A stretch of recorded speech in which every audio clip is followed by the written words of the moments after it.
በስመ አብ ወወልድ ወመንፈስ ቅዱስ አሐዱ አምላክ አሜን። በስመ አብ ወወልድ ወመንፈስ ቅዱስ አሐዱ አምላክ አሜን። በስመ አብ ወወልድ ወመንፈስ ቅዱስ አሐዱ አምላክ አሜን።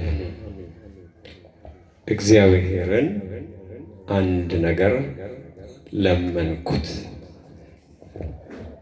የተወደዳችሁ የእግዚአብሔር ቤተሰቦች፣ አባቶቼ ካህናት፣ ወንድሞቼ ዲያቆናት፣ በዚህ ቅዱስ ስፍራ የተሰበሰባችሁ እንደ መለኮቱ አምላክ እንደ ቸርነቱ አባት የሆነው የልዑል እግዚአብሔር ወዳጆች፣ የድንግል ማርያም ልጆች እንደምን አደራችሁ? እንደምን አደራችሁ? እንደምን አደራችሁ? አሜን። በምህረቱ ብዛት ዕለታትን እያፈራረቀ ዕድሜ ለንስሐ የሚሰጠን እግዚአብሔር አምላካችን ክብር ምስጋና ይድረሰው። እንግዲህ በዚህ ባለኝ ትንሽ ደቂቃ ለእናንተ እግዚአብሔር ያዘጋጀውን አንድ መልእክት ለመስጠት ነው በፊታችሁ የቆምኩት። እኔም የምናገርበትን አንደበቴን እግዚአብሔር እንዲባርክ፣ እናንተም የምትሰሙበትን ጆሮ የምታስተውሉበትን አእምሮ እግዚአብሔር እንዲባርክ ቅዱስ ፈቃዱ ይሆንልን። በዚህ ዘመን ትልቁ ችግር መስማት አይደለም፣ ማዳመጥ ነው። ሰዎች ብዙ ነገር ይሰማሉ፣ ግን አያዳምጡም። እንደሱ አይነት ችግር ስለገጠመን ያው እንደምታውቁት ሀገራችን የጭንቅ መናኸሪያ ሆናለች። የሚሰማ በዛ፣ የሚያዳምጥ ጠፋ። ሀገር እንደ ሀገር ጸጋ የለበሰች እግዚአብሔር በበረከቱ የሞላት ሃይማኖቷ የጸና የተባረከ ሀገር ነበረች ያለችን። ሰሚ ብቻ ሆነን አዳማጭ መሆን ስላቃተን ግን ጥቁር ለብሳ ይኸው ዘመኗን ማልቀስ ከያዘች ቆይታለች። መቼ ነው የኢትዮጵያ ለቅሶ የሚቆመው? መቼ ነው እኛ ከጭንቅ የምንገላገለው? መቼ ነው እረፍት የምናገኘው? በጣም ብዙ ዘመን ተቆጠረ እኮ እናቶች፣ አባቶች፣ እህቶች፣ ወንድሞች። እረ ብዙ ዘመናትን አስቆጠርን በጭንቅ ውስጥ ማለፍ። እየባሰ እንጂ እየተረጋጋ አልመጣ አለ ዘመኑ። የነገው ይሻላል ስንል ይብሳል፣ የነገው ይሻላል ስንል ይብሳል። መቼ ነው እረፍት የምናገኘው? መቼ ነው በብርሃን ውስጥ የምንመላለሰው? መቼ ነው የሰከነ ሀገር የሚኖረን? ፍቅር የለበሰ ሀገር የሚኖረን መቼ ነው? ማዳመጥ የጀመርን ጊዜ ነው እንደዛ የሚሆነው። እንሰማለን ግን እያዳመጠን አይደለም። ሁለቱ ይለያያሉ። እግዚአብሔር እዚህ የመጣችሁትን በዚህ በወርቅ ዘንግ በተለካ ቤት ውስጥ እዚህ የመጣችሁትን አምላክ አዳማጭ ያርጋችሁ፣ ሰሚ እንዳትሆኑ። ሰምታችሁ ወደ ውስጣችሁ አስገብታችሁ አዳምጣችሁ ከሕይወታችሁ ጋር የሰማችሁትን ታላቁን የእግዚአብሔር ቃል የምታዋህዱ ሰዎች ያድርግልን። ቅዱስ ዳዊት በመዝሙር ምዕራፍ 27 ከቁጥር 1 እስከ 4 ላይ እግዚአብሔርን አንድ ነገር ለመንኩት ይላል። ስንት ነገር? እስኪ በሉት። ስንት ነገር? አይሰማኝም። ስንት ነገር? አንድ ነገር። ምን ለመነ ዳዊት? ቅዱስ ዳዊት ንጉሥ እኮ ነው። ቅዱስ ዳዊት ባለጸጋ ነው። ቅዱስ ዳዊት ሁሉ ነገር የሞላለት ነው። ምንድን ነው የለመነው? አንድ ነገር ለመንኩት ይላል። ምን አይነት ነው ልመናው?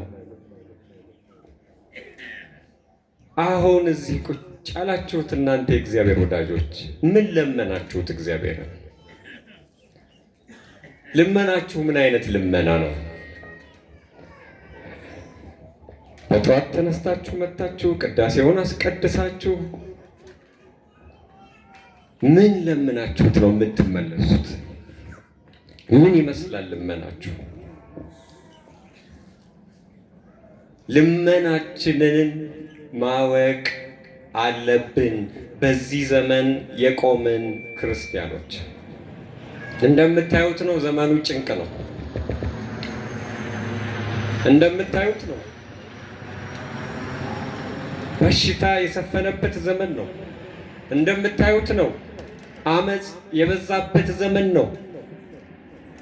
በዚህ ዘመን ምን አይነት ልመና ነው መለመን ያለብን? መጣም ጥሩ፣ በቅዳሴው ተባረክን፣ ጥሩ። ምን ለምነን እንሂድ? ቅዱስ ዳዊት ምን አለ? እስኪ ንገሩኝ፣ ምን አለ? እግዚአብሔርን አንድ ነገር ለመንኩት፣ አንድ ነገር እለምነዋለሁ አለ። መቼም የሰው ልጅ በውስጡ ብዙ ነገር ነው የሚይዘው፣ በጣም ብዙ። አንዳንዶቻችሁ እዚህ ትዳራችሁ ሰላም አጥቶ የተጨነቃችሁ ልትኖሩ ትችላላችሁ።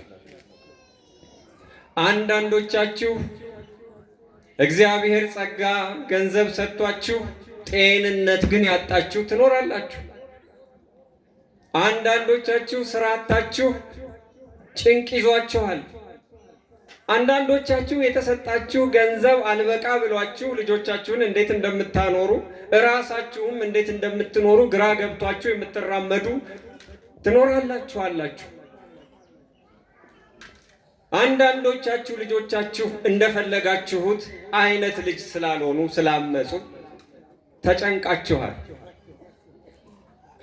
አንዳንዶቻችሁ ደግሞ ያመናችሁት እየከዳ አስቸግሯችኋል። እጃችሁ አመድ አፋሽ ሆኗል። በጣም ብዙ ነገር ነው በውስጣችን ያለው። ጤና የሚፈልጋለ፣ ስራ የሚፈልጋለ፣ ትዳር የሚፈልጋለ፣ ኑሮ እንዲስተካከልለት የሚፈልጋለ። ይሄ ሁሉ ነገር እያለ እንዴት ነው አንድ ነገር ብቻ ልንለምን የምንመጣው? ቅድሚያ ትሰጣላችሁ ወይ? ዋናችሁ ነው ወይ? እግዚአብሔር ዋናችሁ ነው? አንደኛችሁ ነው ለእናንተ? በህይወታችሁ ራሳችሁን ስትፈትሹ የቀደመ ነገር አለ ወይ ከእግዚአብሔር? ገንዘብ ቀድሞባችኋል? ስልጣን ቀድሞባችኋል? ምን ቀድሞባችኋል? አንደኛችሁ ነው ወይ እግዚአብሔር? አእምሯችንን ያስጨነቀን ነገር ሁሉ ፈውስ የሚያገኝበት ቤት ኃይሉን እንዳንረዳ አዚም የጣለብን ዘመን ላይ ስለሆንን እግዚአብሔርን አንደኛ አድርገነዋል ወይ? ስንተኛችሁ ነው እግዚአብሔር ለእናንተ?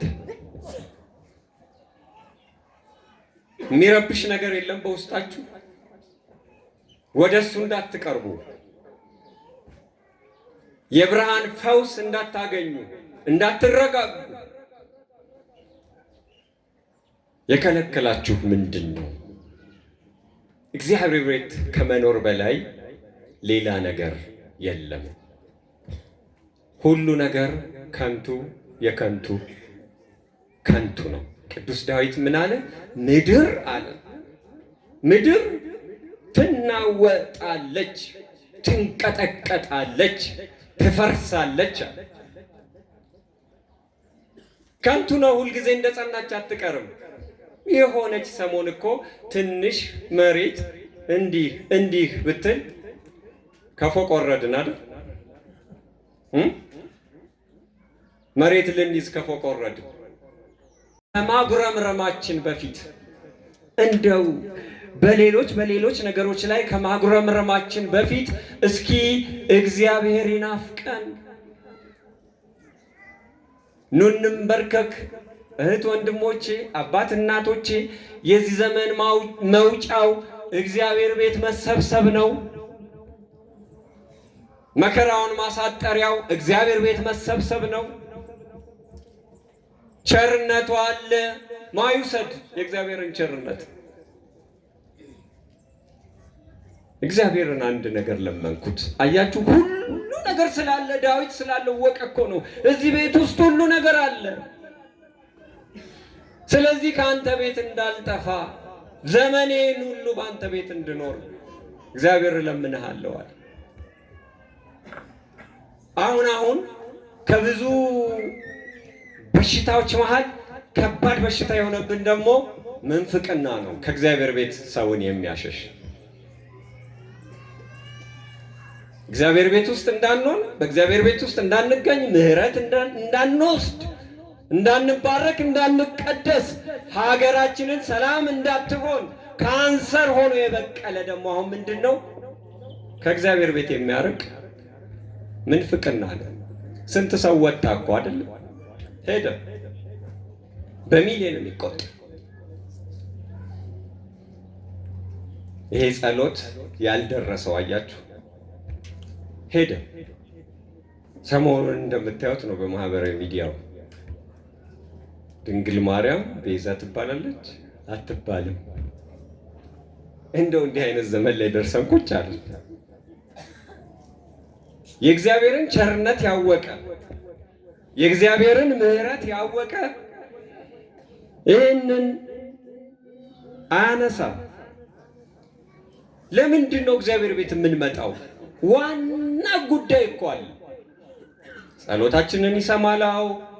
ይባርከናል፣ አዎ። ይቀድሰናል፣ አዎ። ግን ቅዱስ ጴጥሮስ የገለጠው ትልቅ ምስጢር አለ። በአንደኛ ጴጥሮስ መልእክት ምዕራፍ 1 ቁጥር 2 ላይ ወደ እግዚአብሔር ቤት ስንመጣ እህት ወንድሞቼ፣ እናት አባቶቼ ምን አይነት ጸጋ መሰላችሁ የምትለብሱት? የመለኮት ባህሪን ትካፈላላችሁ። እናንተ ራሳችሁን ስታስቀድሱ፣ ራሳችሁን ለእግዚአብሔር ትእዛዝ አሳልፋችሁ ስትሰጡ፣ በሕጉ ስታበሩ፣ ቅዱስ ስትሆኑ እግዚአብሔር የመለኮቱን ባህሪ ተመልከቱ። ምን አይነት ቸር ነው እግዚአብሔር! እዚህ ቤት ውስጥ ያለው የመለኮቱ ባህሪ ተካፋይ ያደርጋል። ምን ማለት ነው የመለኮት ባህሪ ተካፋይ? እሱ የመረጣቸውን፣ የባረካቸውን፣ የቀደሳቸውን የመለኮቱ ባህሪ ተካፋይ ያደርጋቸዋል። ምን ማለት ነው? እሱ ቅዱስ ነው፣ ቅዱስ ያደርጋል። እሱ መድኃኒት ነው፣ መድኃኒት ያደርጋል። እሱ አምላክ ነው፣ የጸጋ አምላክ ያደርጋቸዋል። እሱ የሚሳነው ነገር የለውም፣ የሚሳናቸው የሌለ አድርጎ ይሾማቸዋል። እሱ ኃጢአት ይቅር ባይ ነው፣ እነሱንም ኃጢአት ይቅር እንዲሉ ስልጣን ይሰጣቸዋል። የመረጣቸውን፣ የቀደሳቸውን፣ የባረካቸውን የመለኮቱ ባህሪ ተካፋይ ነው የሚያደርጋቸው። እኔ ማነኝና ነው የእግዚአብሔርን ጸጋ ልከለክል የቆምኩት? ጳጳስ ልሁን፣ ዲያቆን ልሁን፣ ምእመን ማነኝ እኔ የእግዚአብሔርን ጸጋ ከልካይ ያደረገኝ? ድንግል ማርያም ቤዛ ትባላለች። እንዴት ይጠየቃል? ይሄ የመለኮቱ ባህሪ ተካፋይ እያደረገ እሱ። እኔ የዓለም ብርሃን ነኝ፣ እናንተም የዓለም ብርሃን ናችሁ። የመለኮቱ ባህሪ ተካፋይ አደርጋችኋለሁ አለ እግዚአብሔር። ማን ይቆማል በሱ ስጦታ ላይ? እንዲህ አይነት አመፅ የእግዚአብሔርን ሕዝብ ከእግዚአብሔር ቤት ሊለይ የመጣ የዘመኑ ወረርሽኝ ነው። ወረርሽኝ ነው። ጨለምተኛ አስተሳሰብ፣ በእግዚአብሔር ጸጋ ላይ ያመፀ አስተሳሰብ። ይቅርታ ይደረግልኝ። አንድ ጳጳስ ያሉትን ሰምታችኋል። ለፍጡር ቤዛ አይሰጥም አሉ። ማን ነው ሰጪና ከልካይ ያደረጋቸው? እሳቸው ራሱ እግዚአብሔር በሐዋርያት ሥራ ምዕራፍ 7 ላይ ታላቁን ነቢይ ቤዛ አድርጌ ሾምኩህ አለው። እግዚአብሔር ቤዛ አድርጌ ሾምኩህ እያለ ሥጋ ለባሽ የሆነ አንድ ሰው እግዚአብሔር ለፍጡር ቤዛ መስጠት አይችልም ብሎ መከልከል ይችላል? ይችላል ወይ? አረ ንገሩኝ። ይችላል? አይችልም። ይሄ ወረርሽኙ ሲነካችሁ የሚመጣ ድምፅ፣ በእግዚአብሔር ጸጋ ላይ ማመፅ። ሙሴን እኮ እግዚአብሔር በዘጸአት ምዕራፍ 7 ላይ እኔ አንተን ለፈርዖን አምላክ አድርጌ ሾሜሃለሁ አለ። የጸጋ አምላክ አድርጌ ሾሜሃለሁ። ኧረ እግዚአብሔር ቸርነቱ ምን አይነት ድንቅ ነው! ለዛ ነው ቅዱስ ዳዊት እግዚአብሔር አለ በቅዱሳኑ ላይ ድንቅ ነው። እግዚአብሔር ቅዱስ ከሆናችሁለት መለኮታዊ ባህሪውን ሊያካፍላችሁ የታመነ ነው። ስስት አያውቅም፣ ንፉግ አይደለም። ዛሬ ግን ጸጋውን የሚገድቡ ሰዎች መጡ። ያውም ድንግል ማርያምን የጸጋ ሁሉ ግምጃ ቤት፣ የጸጋ ሁሉ ማህደር፣ የጸጋ ሁሉ ከተማ እሷ ላይ አመፅ። ከሰማይ የመጣ መልአኩ ቅዱስ ገብርኤል እኮ ነው ጸጋን ምን ያለብሽ? ኧረ በሉት የሞላብሽ። ለሰው የተሰጠ ጸጋ ሁሉ የከተመባት የጸጋ ከተማ። ተመልከቱ፣ እግዚአብሔር ለሰው መለኮታዊ ባህሪውን ያካፍላል አለን። ቅዱስነትን ሰጠ፣ መድኃኒትነትን ሰጠ፣ ቸርነትን ሰጠ፣ የጸጋ አምላክነትን ሰጠ፣ ሁሉን ቻይነትን ሰጠ። ይህን ሁሉ ጸጋ እግዚአብሔር ሲሰጥ እናቱ የጸጋ ሁሉ ግምጃ ቤት ይሄ ሁሉ ያላት እኮ ናት። እንዴት ነው እሷን ቤዛ ትባላለች አትባልም የሚል ደረቅ ክርክር የምናመጣ? ይሄ ከእግዚአብሔር ቤት እንድትርቁ የሚያደርግ ሰይጣን የዘራው የእንክርዳድ ፍሬ ነው።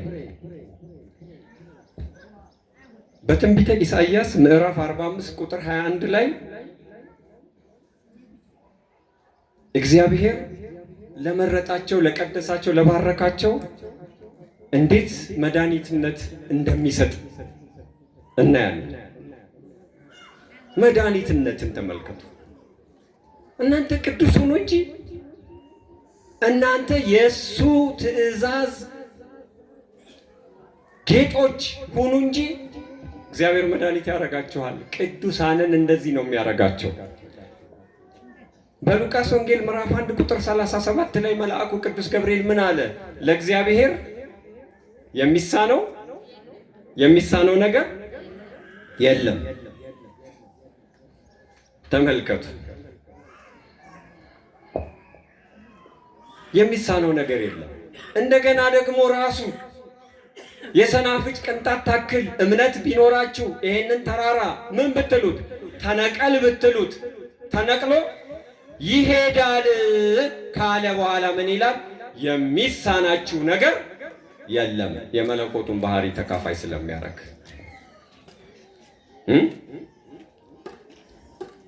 በዮሐንስ ወንጌል ምዕራፍ 20 ቁጥር 23 ላይ አስተውሉ። ኃጢአትን ይቅር የሚል ማን ነው? ንገሩኝ። ኃጢአትን ይቅር የሚል ማን ነው? እግዚአብሔር። እቤታችሁ ገብታችሁ አንብቡት። በዮሐንስ ወንጌል ምዕራፍ 20 ቁጥር 23 ላይ የመረጣቸውን፣ የቀደሳቸውን፣ የባረካቸውን ግን ምን ይላቸዋል? ኃጢአታቸውን የያዛችሁባቸው ይያዝባቸዋል፣ ኃጢአታቸውን ይቅር ያላችኋቸው ይቅር ይባልላቸዋል ብሎ ለቅዱሳን ኃጢአትን ይቅር የማለት ጸጋ ሲያለብሳቸው እናያለን። እግዚአብሔር በቅዱሳኑ ላይ ድንቅ ነው፣ ቸር ነው። ከእግዚአብሔር ቤት እንድንለይ ግን አያችሁ፣ እንክርዳዱ ጠላ ሆኖ መጣ፣ አስካሪ ሆኖ መጣ። ወገኖቼ እዚህ ቤት ዕውቀት አለ፣ እዚህ ቤት ፈውስ አለ፣ እዚህ ቤት እውነተኛው አምላክ የሚገኝበት መንፈስ አለ። ተጠቀሙበት፣ አትደንግጡ። አዎ ማንደነግጠው እኛ በብርሃን ዓለም ውስጥ ነን፣ በቅዱሳን ህብረት ውስጥ ነን። ይሄ እግዚአብሔር ቤት ቅዱሳን ሁሉ የሚገናኙበት፣ በሰማይ ያሉ ቅዱሳን፣ በምድር ያሉ ቅዱሳን፣ እንዲያውም በምህረቱ ብዛት ወደ ቤቱ ገብተን ማህበረ ቅዱሳንን የምንገናኝበት የምንመሰርትበት ጉባኤ ነው ይሄ ቤት። ከዚህ እንዳትነጠሉ፣ ክፉ ትምህርት እንዳይወስዳችሁ፣ ችግር መከራ እንዳይነጥላችሁ ወንድሞቼ፣ እህቶቼ፣ አባቶቼ፣ እናቶቼ ከእግዚአብሔር ቤት አትጥፉ፣ አትጥፉ።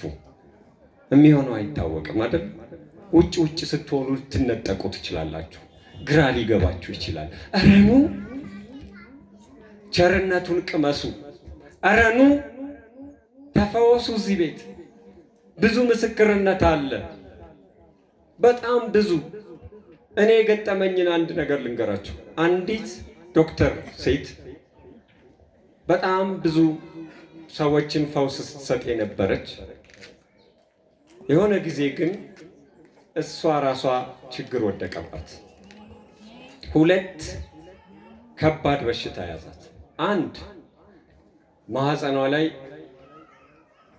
እጢ ወጣባት። 5 ዓመት ትዳሯ ግን ልጅ የለም። የባል ቤተሰብ አጉረመረመባት። ይባስ ብሎ ደግሞ አእምሮዋ ካንሰር አለ በአእምሮ ውስጥ የሚሰራጭ። እንግዲህ በእግዚአብሔር ቤት ሆኜ ነው የምነግራችሁ። እኔ አልቆልኛል አለች። ብዙ ሰው አክም ያለው ብዙ ሰው አድኛለሁ፣ እኔ ግን አልቆልኛል። አሁን የያዘኝን ነገር አውቄዋለሁ። አይድንም አይድንም፣ ምን ትመክሩኛላችሁ ብላ መጣች። እዚህ ቤት ምን አለ? መድኃኒት ተጠቀሙበት። እህቴ ግቢና ጠይቂው፣ ግቢና ጠይቂው። ሸክምሽን የሚያቀል አለ፣ እንደ ሰው ያልሆነ አለ፣ ገንዘብ የማይጠይቅ አለ፣ በነፃ ሕክምና የሚሰጥ አለ። እህቴ ግቢና ጠይቂው አልናት። ያቺ ልጅ ይህን ቃል አምና፣ አያችሁ፣ ሰሚ ሳትሆን አዳማጭ ሆና ገባች፣ ተንበረከከች፣ ከእግዚአብሔር ጋር ተነጋገረች።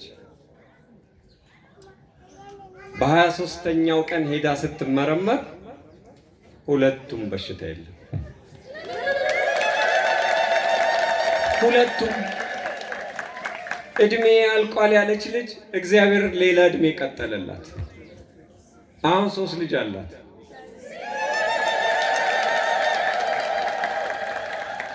እዚህ ምን አለ? መድኃኒት አለ። አረ ተጠቀሙበት። ተው፣ ልባችሁን አስገዙለት፣ አስገዙለት፣ ስጡት። ለስንት ሰው ልብ ትሰጣላችሁ አይደል እንዴ? ለንጉሱ አምጥታችሁ አስረክቡ። የምትሰሩትን ስራ በሙሉ በእግዚአብሔር መንፈስ አስባርኩ። አትጥፉኑ። የቸርነቱ ባህር ጥልቀቱ አይለካም። እውነት ዛሬ እንዲሁ ያለ ምክንያት አይደለም እኔ እንዲህ እያልኩ ለእናንተ እየተናገርኩ ያለሁት። አእምሯችሁን አረጋጉና እግዚአብሔር ምን እያለኝ ነው? እስኪ አትጥፉ፣ ኑ ወደ እግዚአብሔር። ቢያንስ እሑድ በደንብ ኑ።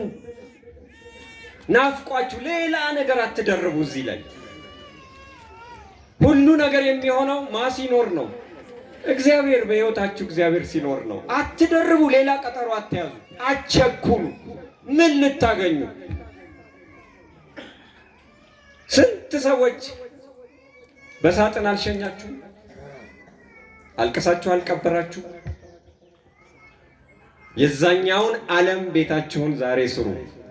ኑ ወደ እግዚአብሔር ቤት ኑ፣ የሥጋም የነፍስም ፈውስ አገኙበት።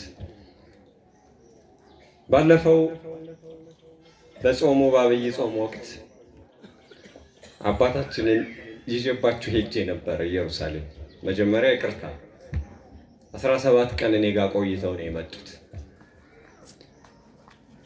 የእስራኤልን ጉዞ ነበር የተጓዝነው። በጆርዳን በኩል አድርገን ወዴት ሄድን? ወደ ኢየሩሳሌም። ጆርዳን ስንደርስ እንግዲህ ቀዳሚ ሰማዕት እስጢፋኖስ ታውቁታላችሁ፣ ታሪኩን ታውቃላችሁ። የመለኮት ባህሪ ተካፋይ ስለሆነ እንዴት የሚያስተምር ነገር ሰርቷል መሰላችሁ? የምን ባህሪ ተካፋይ ስለሆነ? የመለኮት ባህሪ እግዚአብሔር ውስጡ ሲገባ ከቤቱ የማይጠፋ ሲሆን ሰው ይቀደሳል፣ ይባረካል። ጠባዩ ሁሉ ወደ እግዚአብሔር የተጠጋ ይሆናል። አያችሁ፣ እሱ ክርስቶስን በመስበኩ፣ ክርስቶስን በመናገሩ፣ ክርስቶስን ለዓለም በማስተዋወቁ ሲወገር ማንን መሰለ? ክርስቶስን መሰለ። አምላኬ ሆይ የሚያደርጉትን አያውቁምና ይቅር በላቸው። ልክ ክርስቶስ ያጸለየውን ጸለየ። ፍቅር ነዋ ውስጡ። የመለኮት ባህሪ ተካፋይ ሆኗል። አያችሁ፣ ለጠላቶቹ ጸለየ። እሱ ከሞተ በኋላ የእስጢፋኖስ ማህበርተኞች ያቋቋሙት ጆርዳን አንድ መንደር አለ፣ ትልቅ መንደር 5000 ክርስቲያኖች ይኖሩበት የነበረ። እዛ ስፍራ ላይ ምን እናርግ? እንግዲህ እስጢፋኖስ ቆሞበት የነበረ ነው። የእሱ ተከታዮች ከ5000 በላይ ክርስቲያኖች የቆሙበትና አሁን የምናየው ክርስትና እንዲስፋፋ መስዋዕትነት የተከፈለበት ቦታ ነው። እዛ ላይ ምን እናድርግ ብለን ስንመካከር እውነት የሚያስጎበኙን የጆርዳን ዜጎች ናቸው አስጎብኚዎቹ። ትልቅ ምስክርነት ነው የምነግራቸው። አባታችን አይዚማ የኢትዮጵያን ስርዓት እስኪ እናድርግ። ምን ተባለ? ወንጌል ተባለ። ደስ አይል? ወንጌል ምን አይነት አባት ነው ያላችሁ? ወንጌል ብለው እሳቸው በዜማ ሲናገሩ አስጎብኙ መጥቶ ጠየቀኝ። ምንድን ነው የሚሉት አለኝ። አይ ወንጌል ምን ያህል ክብር እንዳለው፣ ወንጌል ለሰው ልጅ ምን ያህል አስፈላጊ እንደሆነ የኢትዮጵያ ኦርቶዶክስ ቤተክርስቲያን ስርዓት ሰርታለች። እሱና አሁን በዜማ የሚሉት ይሄ ደግሞ በሺህ ዓመታት የደመቀ ዜማ ነው ብዬ ነገርኩት። ከዛ ምን እንዳለ ታውቃላችሁ? እስኪ ስለ ኢትዮጵያ ኦርቶዶክስ ሙስሊም ነው፣ ስለ ኢትዮጵያ ኦርቶዶክስ ቤተክርስቲያን እምነት ስርዓት እንደው ጽሑፍ ካለ ላክልኛል። ከዛ ልኬለት ነበር። ምናልባት ነገ እኔ እስራኤል እሄዳለሁ። አሁንም እርገት እዛ ስለማከብር ምን አለኝ? ልቤ ኦርቶዶክስን ወደደ። ከላኩለት በኋላ እዩ ልቤ በእስጢፋኖስ ቤተክርስቲያን ላይ ቆመን ያዜሙት ዜማ ልቡን ነክቶት ያ ሙስሊም አስጎብኚ ልቤ ኦርቶዶክስን ወደደ፣ ስትመጣ እንነጋገራለን አለ።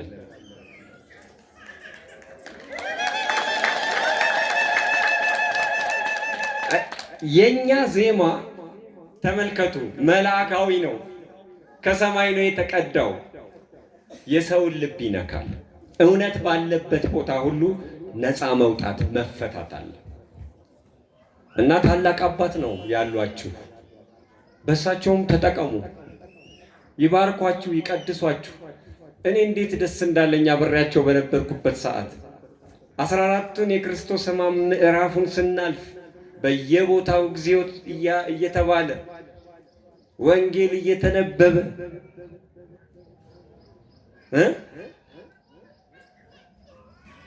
አንዳንድ ጊዜ አንዳንድ ነገሮች ለማስተዋል ይከብዳሉ። ተራ ነገር ሊመስለን ይችላል። እዚህ ግን እውነት ታላቅ አባት አሏችሁ። ተጠቀሙባቸው፣ ተጠቀሙባቸው። በዮርዳኖስ ሰዎችን ሲያጠምቁ በኤልሳ ምንጭ ብዙ ነገር አይቻለሁ እኔ በግሌ። ተጠቀሙባቸው፣ ተጠቀሙባቸው። እኔ እሳቸውን ላስተዋውቅ አይደለም፣ በአይኔ ያየሁትን ለመመስከር። ጤንነት ያለባችሁ ኑ። ዋናው ፈዋሽ ማን ነው? ዋናው ፈዋሽ ማን ነው? እግዚአብሔር። እሱ ቤት ውስጥ እውነተኛ ቤት ውስጥ እውነተኛ ሰው ይሾማል። አንዳንዱ ከቤተ ክርስቲያን ሰውን ለመንጠቅ ይሯሯጣል፣ አንዳንዱ ደግሞ ወደ ቤተ ክርስቲያን ሰው ይመልሳል።